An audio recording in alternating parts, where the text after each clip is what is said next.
Hey guys, um, thank you for joining me today. Um, Welcome to Storytime Sunday, although it's Tuesday. I thought of changing the name to It's Storytime and all that, but I love the ring of Storytime Sunday. I love the alliteration of it. So, um, when I do Storytime Sunday, which won't be every week, because it's just simply too hard with my other sermons and other stuff I got going on. But when I do them, I'm going to do Storytime Sunday and then the number, and then I'm going to put the real day as an addition. So today's Storytime Sunday is Storytime Sunday Tuesday edition.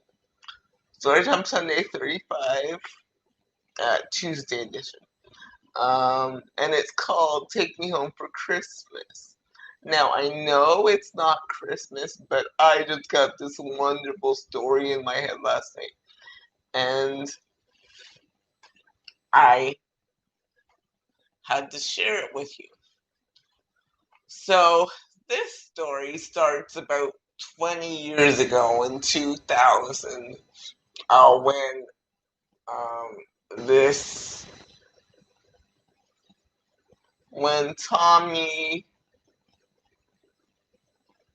Tom Crossfire was driving home. It was Christmas Eve, and what happened is Tom Crossfire was a single man. He was about 29, and he was driving home on Christmas Eve, with Christmas presents in his car and all that for his mom and for his dad. And he came from a very loving family, loving Christian family, loving Christian home. So, um, because he came from a loving Christian family and a loving Christian home, he loved Christmas. He has two brothers and a sister, and his two brothers were married, and his sister was married, and he was always the odd one out, and all his family members were teasing him. It didn't really bother him, but still, it was like, oh, when are you gonna get married and all that? And he just took it to mean that he just took it as a funny thing. So he was driving home one Christmas, one Christmas Eve, the day before Christmas, um, and then he saw this homeless girl about his age holding up a sign. And for usually homeless people, sometimes we stop as people and give them money or whatever, offer to buy them food and you know all this stuff. But as he looked at his window and saw this girl holding up a sign, there was something about her. And being a Christian, he always was told by his parents to listen to the voice of God, and he always learned that as a little boy, to listen to the voice of the Holy Spirit. And the voice of God said to him in his spirit, "Stop and talk to her." So he pulled over on the road and got out of his car and started to talk to her. And he said, "Hi, my name is Tom." He said, "Hi, my name is Thomas, but everybody calls me Tommy.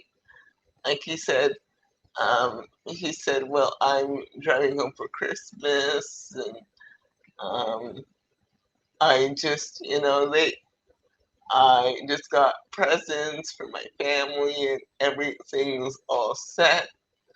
And this year, I'm hosting Christmas, and he just started talking to her, and then as he started talking to her, um, she he said, "What's your name?" She said nothing for a while, cause she couldn't believe that this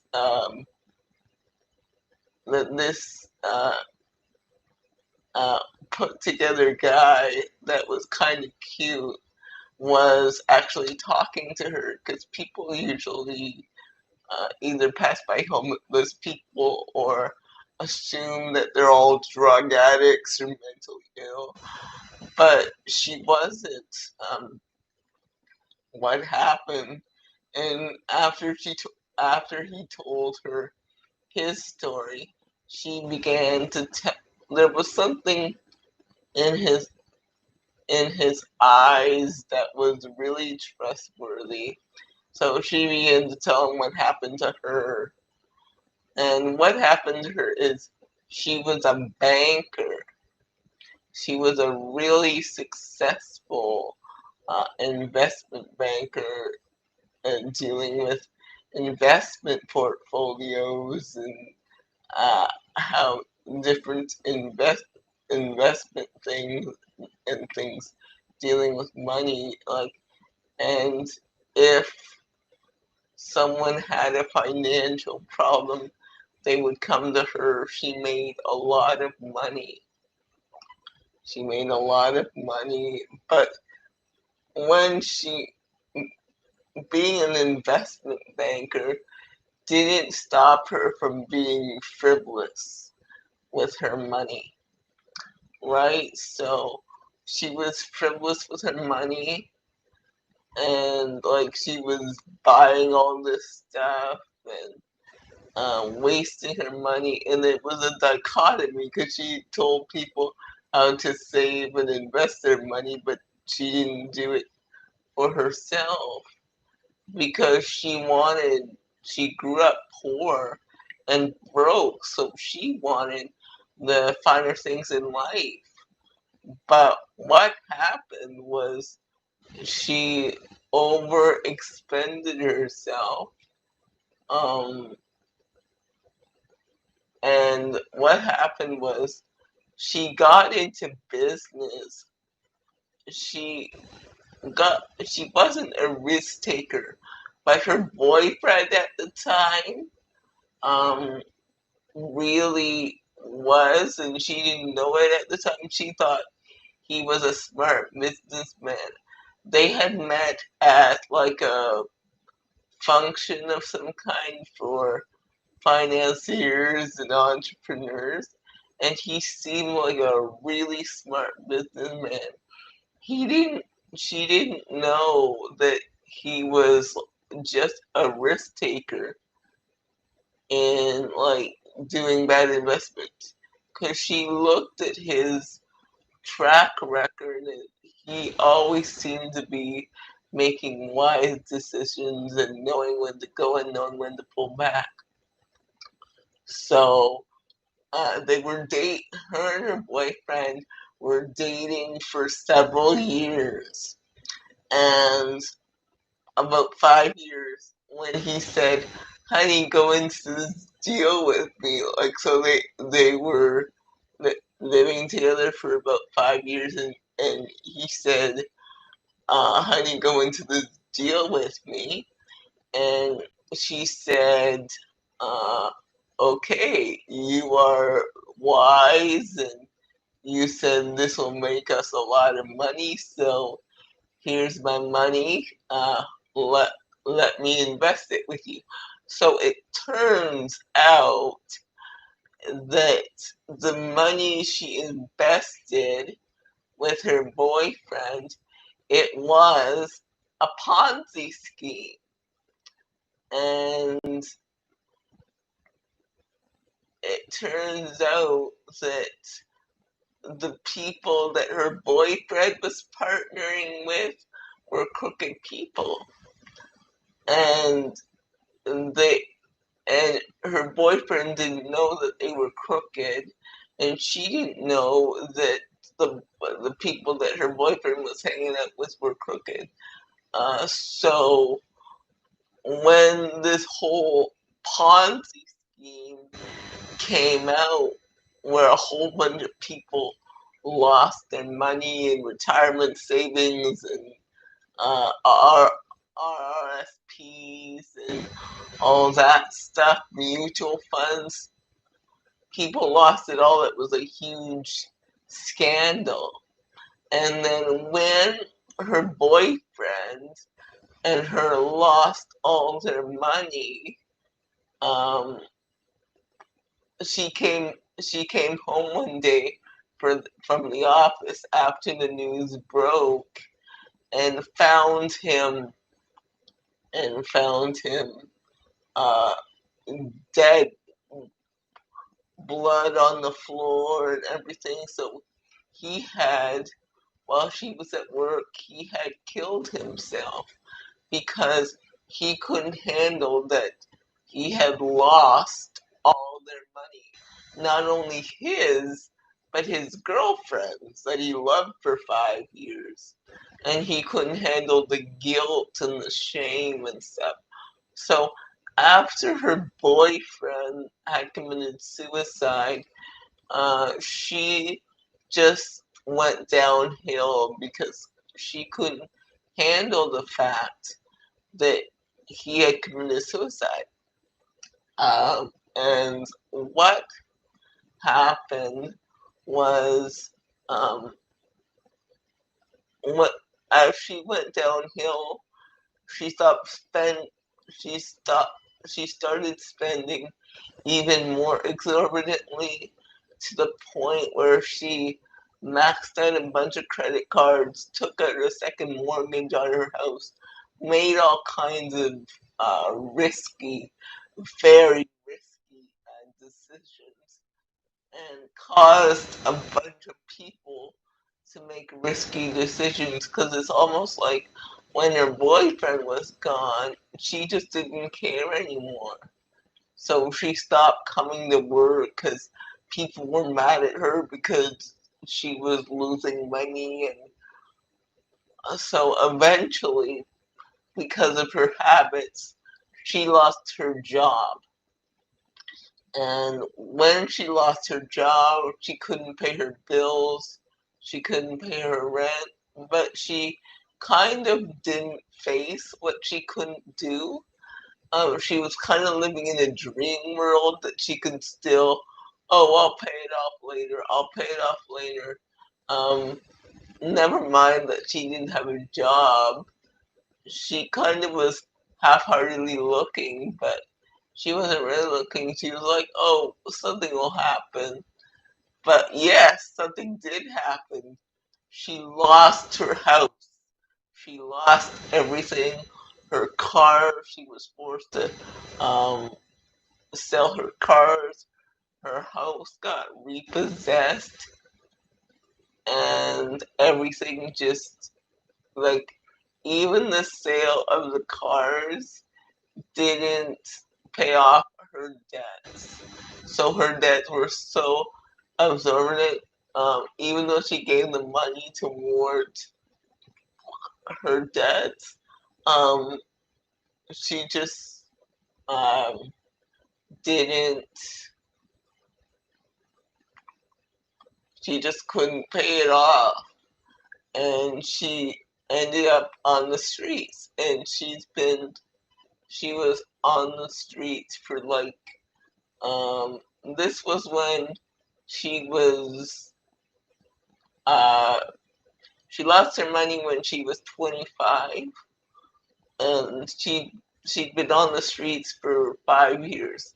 So Tommy, listening to this story, was so moved. He was so moved with compassion for her, that he offered.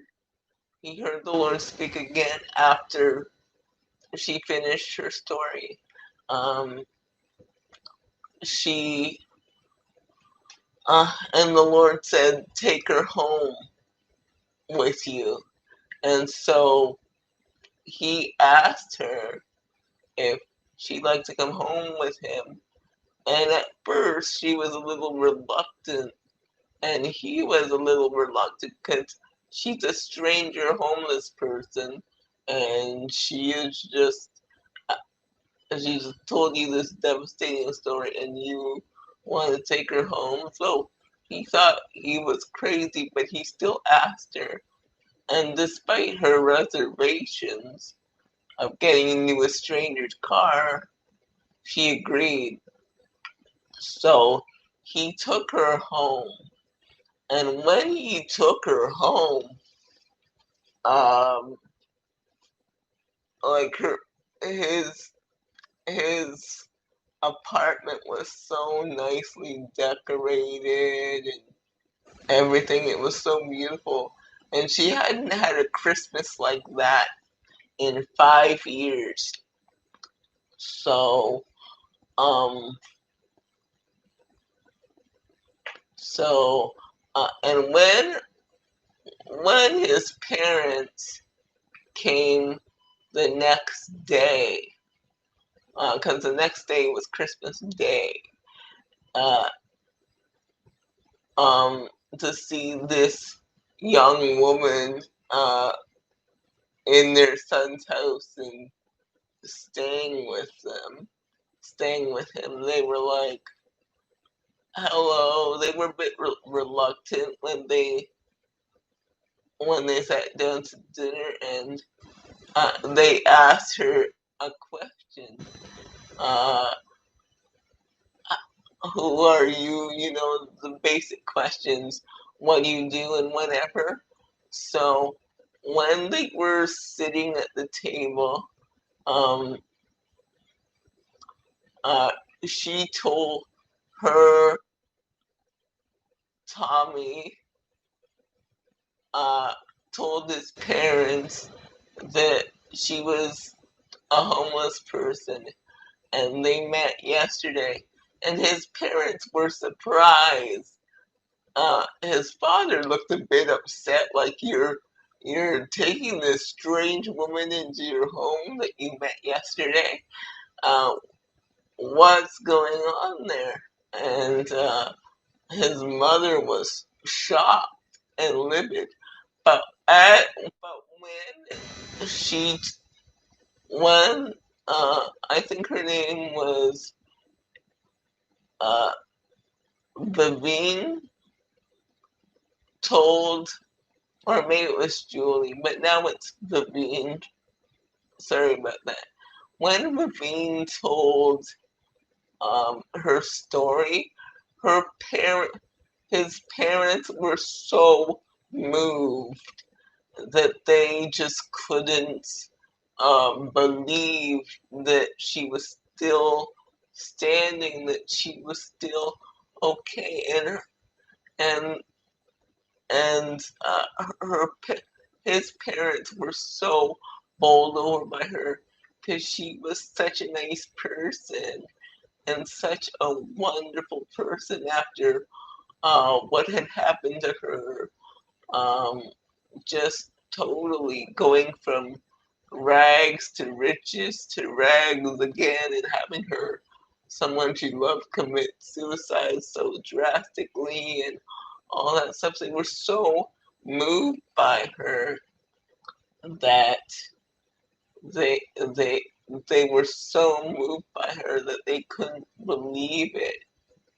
So uh, when Christmas was over for that when Christmas was over for that year, they um they just didn't want to let her go, so they welcomed her into the family, and all that stuff um was all that stuff. They welcomed her. They had New Year's Eve together. And when the next year rolled around, um, the next Christmas rolled around, she, by that time, uh, the Levine and Tommy were dating because they had fallen in love in the past year. They were dating, and now they they they were um, they were driving again, and they were driving this Christmas Eve, and then she remembered all the people that she had met those 5 years on the street, and now she had um, she was moved with such compassion um, for them because of what her boyfriend did for her last year. So she said, and she remembered a guy like her that is homeless, and she remembered um, where he used to live. So she went to her where her friend used to live, and he was it. He was on the same street corner, and she invited him.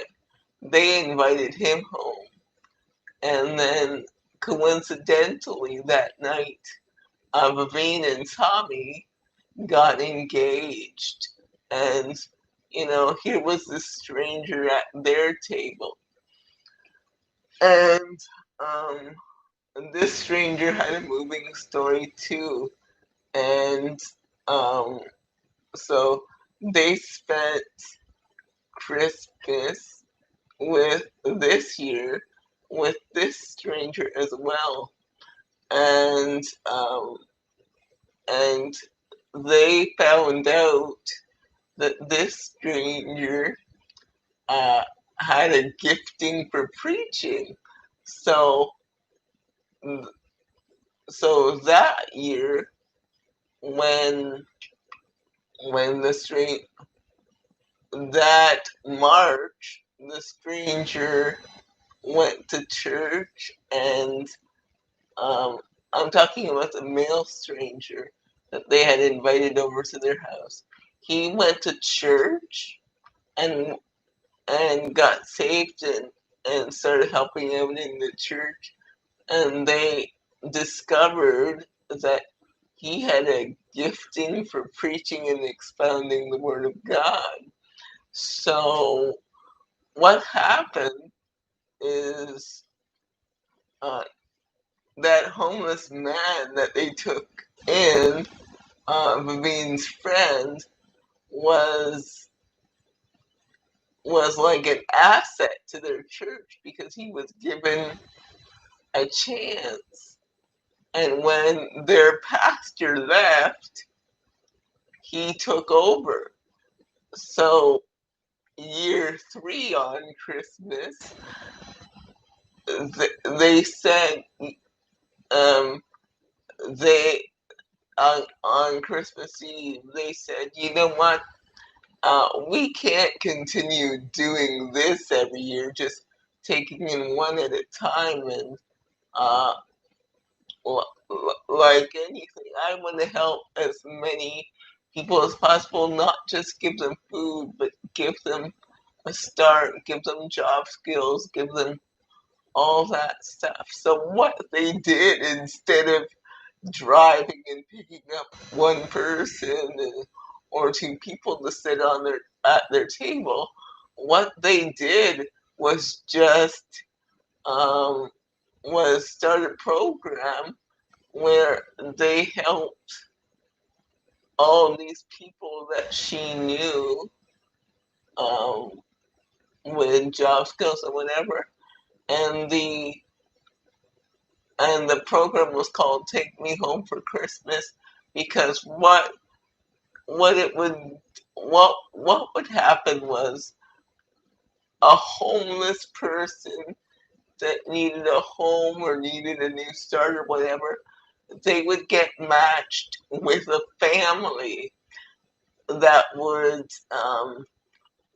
take take them in, like, and they would get matched with jobs and whatever, and they developed partnerships with businesses because they loved the idea of giving back more than food, more than shelter. They love the idea of giving them not only a not only a meal, but just a new start. And all these people were just so blessed by this. Like business owners around town and uh, people that owned apartment buildings that were willing to rent and lease to people that did job programs. So they partnered with all these people. And it was just, it went around the world. And um, went fast forward 20 years. When the pandemic hit in 2020, they couldn't gather as they usually did, and they figured out what are we gonna do? We can't gather and take people into our home and whatever. What do we do? And um, Levine decided to actually um, safely give them give partner with the home organization and give them take them into a home, a rented apartment or house, and just where they live by themselves and it's safe and everything, where they live by themselves and they get a new start. And instead of taking them home personally like they used to do, they would just give them a tablet along with the home, and um, they would match them up with families that they could have not only Christmas dinner with, but to chat with. And on Christmas Day, the families that they were matched to would send them Christmas dinner in freezer bags. So they would live by themselves, but they wouldn't be by themselves. So the family would send them dinner in freezer bags, and then they would have dinner with the family. And through their tablets, they would get on social media like Zoom or Facebook Facebook rooms or something and have dinner with the family with their families through the tablets, and then they would they would be trained in getting online jobs. So even during the pandemic, the Lord was moving even more because the news found out about what they were doing for the past 20 years and wanted to help. So like the pandemic increased their business. They couldn't gather in person, but it was just increased because more people got to hear about it because um, they were more available and they needed more hands and more help. And people that made tablets, they donated tablets for the homeless people that uh, were gave jobs to people. They would do Zoom interviews and uh, show them how to Zoom classes, how to make a good resume, and how to present yourself in a job interview. So the pandemic didn't slow them down at all. When it was slowing other people down, it actually increased them because people were home and bored. So they were actually able to get their ministry out to more people. So that one act 20 years ago of Tommy to Vivian started a whole chain reaction. And it started something wonderful that not only was for Christmas, not only was for a meal or toys or whatever, it actually gave these people on the street a future. And those who needed medical attention, needed government medical attention, um, they they got it because they were able to partner with clinics because clinics wondered this is a wonderful thing. What do I do? How can I help? So doctors volunteered their time to help the mentally ill and people that were and therapists volunteered their time, and it was a wonderful ministry, and people donated money. This was fantastic.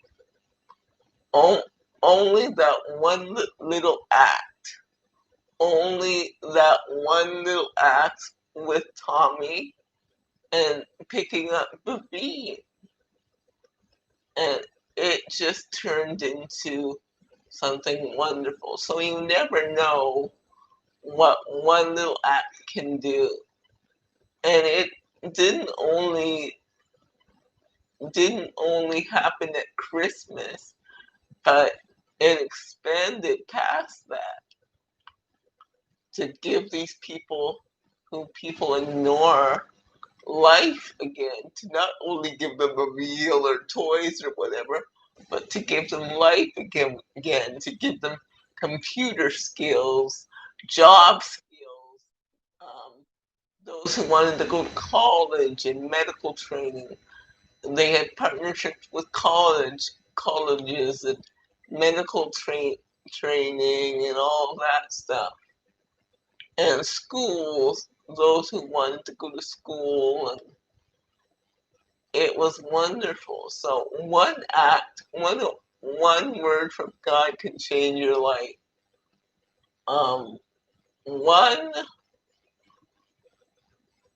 one obedient gesture that the Holy Spirit gives you can change your life. Because if Tommy wasn't obedient to talk to Ravine, none of this would have happened. He wouldn't have had his wife and two children, and um, they wouldn't have had a ministry that was helping people in cities around the world. Because when people heard, they wanted to join in different cities around the world. So it had a global effect, just that one act.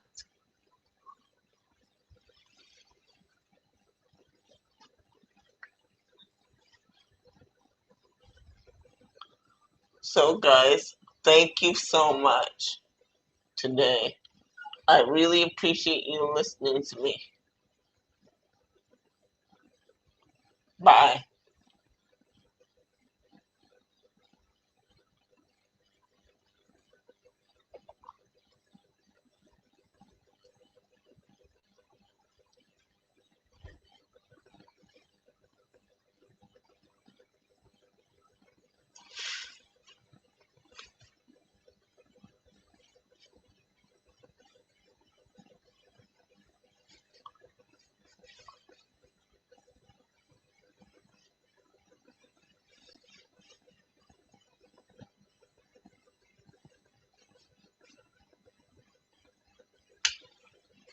La, la, la, la, la, la, la, la, la, la.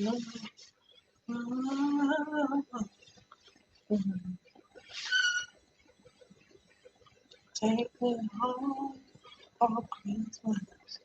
If you guys want to know where I got this title, it was from a song by Dan and Shay called Take Me Home for Christmas. It was one of their new Christmas singles. It's by Dan and Shay, the country duo. Thanks for listening. Bye.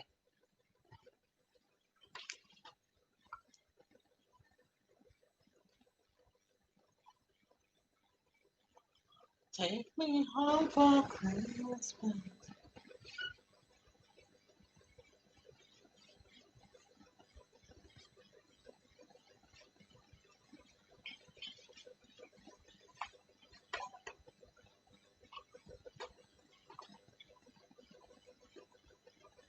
Sing it sound.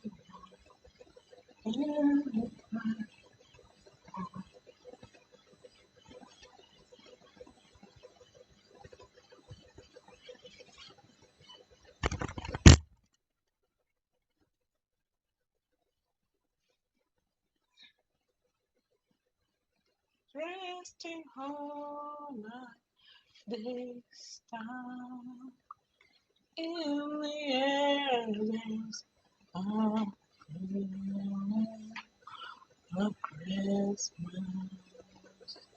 Children laughing, people passing, meanings but after smile. And on every street corner you hear silver bells, silver bells. It's Christmas time in the city. Even sing we Christmas Day. Bye, guys. Sorry for the Christmas carol, but I guess it's kind of a uh, late Christmas story. I don't know why I got it last night, but I did. So I will see you soon. Bye. Take care.